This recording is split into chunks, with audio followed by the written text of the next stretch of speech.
بسم اللہ الرحمن الرحیم۔ ایک سوال آیا ہے کہ اگر عید کی نماز ابھی شروع تھی کہ کسی نے قربانی کر دی تو آیا اس کی قربانی جائز ہے یا نہیں ہے؟ تو اس کا جواب یہ ہے کہ اس کی چند صورتیں ہیں کہ اگر دوران نماز کسی نے قربانی کر لی، یعنی ادھر نماز شروع تھی باہر کسی نے قربانی کر لی، تو پھر اس کی قربانی ادا نہیں ہوئی بلکہ اس کو دوبارہ قربانی کرنی ہوگی۔ اب اگر وہ دیکھتا ہے کہ آخری قادہ اس میں بیٹھ چکے ہیں، اب کون سی دیر ہے سلام پھیرنے میں، پھر بھی اگر وہ قربانی کر لیتا ہے تو پھر بھی اس کی قربانی ادا نہیں ہوئی۔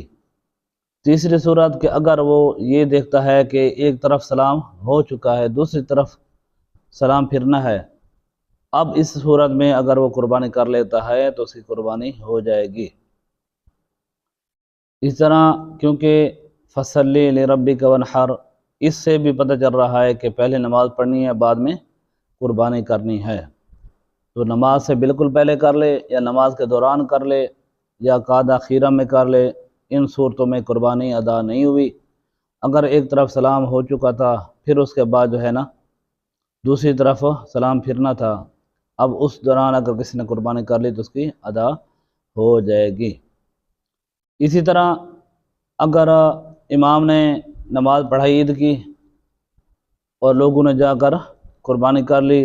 پھر امام نے بتایا کہ میرا تو وضو ٹوٹ گیا تھا، میں نے بغیر وضو کی نماز پڑھی ہے، دوبارہ پڑھتے ہیں،